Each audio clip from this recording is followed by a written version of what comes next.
Hello student, welcome back to the channel. आइए हम start करते हैं अपने जीएसटी के इस चैप्टर को। मैं करा रहा हूं चैप्टर नंबर 12 जीएसटी के ऊपर है, जो class 11th accounts TS Grewal की बुक एडिशन 2023-24 का एडिशन। देखिए, अभी तो मैंने आपको एग्जांपल्स जीएसटी क्या होते हैं और जीएसटी एक वैल्यू एडेड टैक्स है, वो मैंने आपको वीडियोस में ऑलरेडी मैं आपको वीडियो इसके ऊपर बना चुका हूं।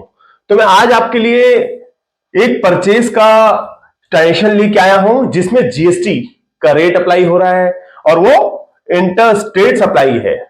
मैं आपको इंटर स्टेट इंट्रा स्टेट दोनों के टर्म्स को समझा चुका हूं। तो आइए इस एग्जांपल की हेल्प से, क्योंकि इससे आपकी जीएसटी का कंसेप्ट की क्लैरिटी होगी कि जीएसटी किस तरह से अप्लाई होता है गुड्स में और कैसे डेबिट और कैसे क्रेडिट इसको दिखाया जाता है जनरल एंट्री के फॉर्म में। तो आइए चलते हैं, ये ट्रांजेक्शन करते हैं। Purchase of goods worth ₹1 lakh on intrastate. This is not a interstate. Intrastate होता है विद इन अ स्टेट, एक स्टेट से दूसरे स्टेट में नहीं। जैसे दिल्ली से दिल्ली में सप्लाई, महाराष्ट्र से महाराष्ट्र, एक ही स्टेट में अगर हमारी बिजनेस की ट्रांजेक्शन हो रही है जिसमें परचेज या सेल्स होती है। यहां पे ऑब्वियसली परचेज की ट्रांजेक्शन है तो विद इन स्टेट है। और जीएसटी रेट क्या अप्लाई हो रहा है? 12%। कैश और क्रेडिट एज्यूम करते हैं कि दोनों है। अभी हम मान के चलते हैं कैश भी है या क्रेडिट है। हम इसको एक जनरल एंट्री के फॉर्म में लिखने वाले हैं। देखिए क्या होता है जनरल एंट्री में, जब हम परचेज करते हैं तो परचेज अकाउंट डेबिट हो जाता है, तो इसको जनरल एंट्री के फॉर्म में लिखते हैं परचेज। देखिए बिल्कुल ये सिंपल वही है जो हमने जनरल एंट्री के टाइम पे समझा था कि जनरल एंट्री होता क्या है। परचेज अकाउंट डेबिट जो जनरल एंट्री के टाइम हमने किया था, बट इसमें सिर्फ इतना ही फर्क है कि इसमें जीएसटी का रेट अप्लाई हो गया गुड्स के परचेज करने में। ठीक है, तो परचेज अकाउंट डेबिट जो होता ही है, ऑब्वियस परचेज डेबिट होता है। माल आता है स्टॉक हमारे पास तो डेबिट। मॉडर्न टेक्निक को भी याद रखेंगे क्योंकि बहुत इंपॉर्टेंट है। देखो, मैं ये उम्मीद करता हूं कि आपको जनरल एंट्रीज आप सीख चुके हैं। आप सेकंड नेक्स्ट लेवल पे आ गए हैं, जो जीएसटी के चैप्टर है हमारा 12 नंबर।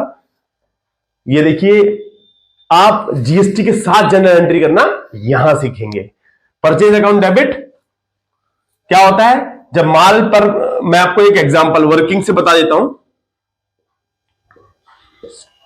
1 लाख रुपए का मटेरियल था जो हमने परचेज किया है, तो 1 लाख रुपए का माल आएगा हमारे पास, प्लस जो हम पेमेंट करेंगे विद जीएसटी देंगे 12% जीएसटी। 1 लाख का जीएसटी क्या होगा? 12,000। लेकिन क्योंकि ये इंट्रा स्टेट है, इंट्रा स्टेट का मतलब है, लेट्स से एग्जांपल ले लेते हैं, दिल्ली टू दिल्ली। हमने दिल्ली से ही खरीदा है, हमारी रजिस्ट्रेशन दिल्ली में ही है, हमारा बिजनेस दिल्ली में ही है, और हमने जहां से परचेज करा है उसका स्टॉक, वो वेंडर की लोकेशन भी दिल्ली है। तो आप दिल्ली से दिल्ली की परचेज में क्या करेंगे? Intra state supply.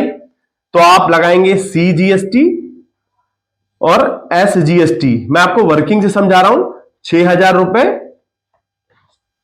और 6,000 रुपए, करेक्ट। तो ये दोनों लगाएंगे तो आप टोटल पैसा कितना देने वाले हो?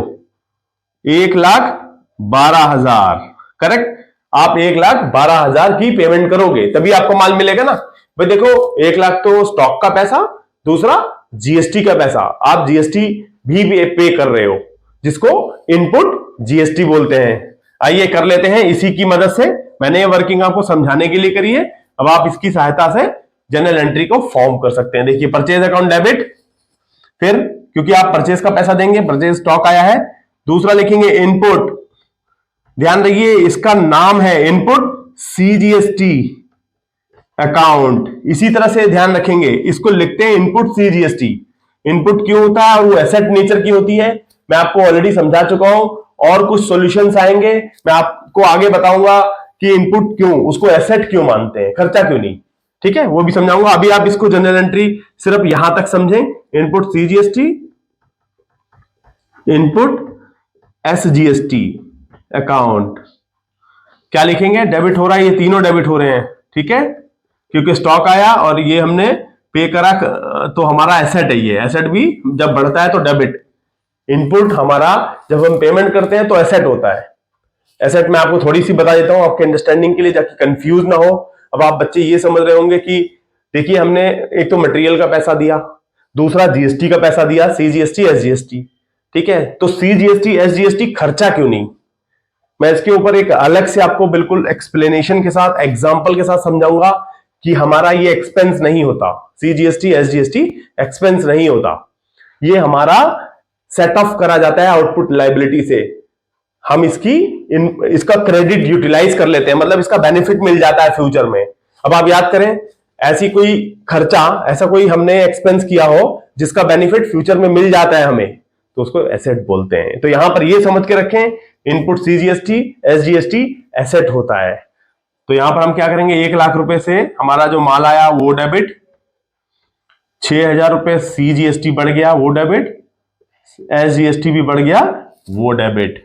तो 1,12,000 की हमने क्या करा, टू कैश अकाउंट, या अगर क्रेडिट होगा क्रेडिटर, जिसको पैसा देना होगा, यही लिखते हैं ना, अकाउंट क्रेडिट 1,12,000।